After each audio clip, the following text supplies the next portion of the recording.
Мен Ораз Жандосов атындағы орта мектебінің 9-шы А сынып оқушысы Қияш Назерке Аманбайқызы. Бүгінгі менің қозғап отырған тақырыбым эко болашақ. Бүгін мен сіздерге өзімнің мектебімнің бау-бақшаларын таныстыратын боламын. Менімен бірге болыңыздар.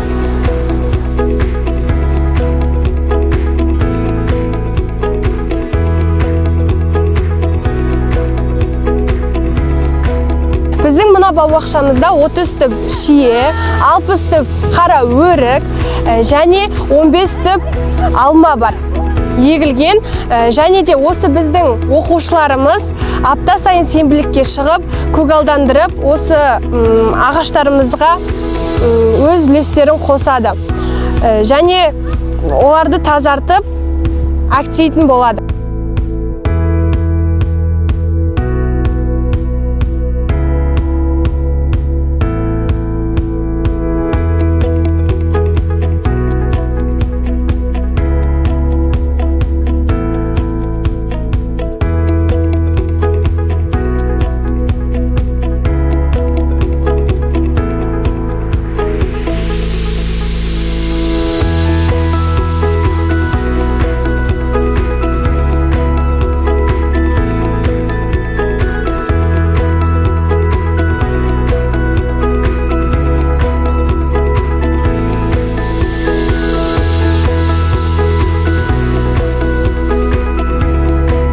Біздің бау-бақшамызда 6 туя ағашы егілген. Көктем сайын бір тал кессең 10 тал ек атты челлендж қолданылып отырады. Біз ол челленджді жақсылап қабылдап алып, әр талымызды жаңартып отырамыз.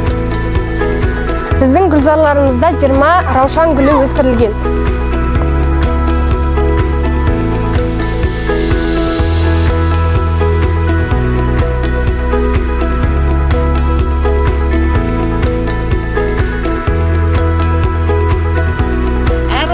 Бір тал челленджіне тал егіп, Дариповтар отбасынан Досжанов отбасына жолдаймыз челленджді.